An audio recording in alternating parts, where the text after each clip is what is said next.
আসসালামু আলাইকুম, কেমন আছেন সবাই? গতকাল আপনাদেরকে জানিয়েছিলাম ইন্ডিয়ান প্রিমিয়ার লিগ আইপিএল নিয়ে আপনাদের সঙ্গে আলোচনা হবে। আলোচনার মধ্য দিয়ে বেশ কিছু জানা অজানা তথ্য আপনাদের সঙ্গে শেয়ার করার চেষ্টা করব।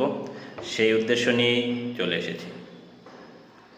আজ থেকে 18 বছর আগে 2008 সালে 8টি দল নিয়ে ইন্ডিয়ান প্রিমিয়ার লিগ আইপিএল তাদের পথ চলা শুরু করে।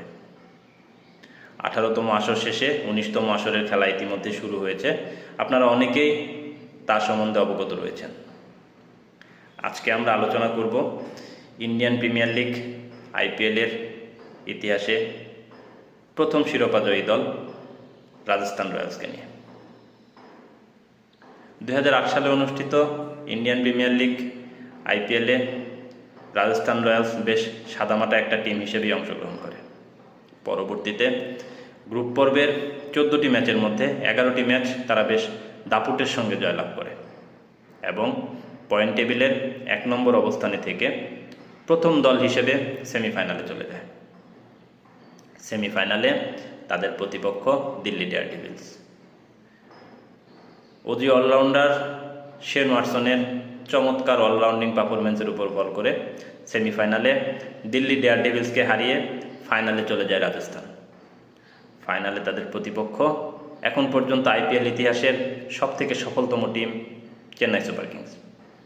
চেন্নাই সুপার কিংস ফাইনালে আগে ব্যাট করে 164 রানের জয়ের টার্গেট ছুড়ে দেয় রাজস্থানের সামনে। শেষ পর্যন্ত শেষ বলের রোমাঞ্চকর জয়ে প্রথমবারের মতো আইপিএল ইতিহাসের প্রথম আসরের ট্রফি ঘরে তোলে রাজস্থান রয়্যালস। ফাইনালে চমৎকার পারফরমেন্স করেন ইউসুফ পাঠান। ব্যাট হাতে অর্ধশত রান এবং বল হাতে গুরুত্বপূর্ণ 3টি উইকেট নিয়ে ম্যাচ সেরার পুরস্কার গ্রহণ করেন তিনি। এই টুর্নামেন্টে সর্বোচ্চ উইকেট শিকার করেন রাজস্থানের হয়ে খেলা পাকিস্তানি পেসার সোহেল তানভীর এবং এই টুর্নামেন্টের মধ্য দিয়েই আত্মপ্রকাশ করেন উদীয়মান ক্রিকেটার হিসেবে নিজেকে সবার সামনে নিয়ে আসেন বর্তমান ইন্ডিয়ান টিমের অলরাউন্ডার রবীন্দ্র জাদেজা। এতক্ষণ যাদের কথা বললাম তারা এই টিমের অংশ, তারা চ্যাম্পিয়ন করাইতে রাজস্থানকে অনেক বড় ভূমিকা পালন করেছে। তবে যার কথা না বললেই নয়, যিনি দলটাকে সামনে থেকে নেতৃত্ব দিয়েছেন, দলটাকে এক সুতোয় গেঁথেছেন, তিনি প্রয়াত অজি কিংবদন্তি লেগ স্পিনার শেন ওয়ার্ন।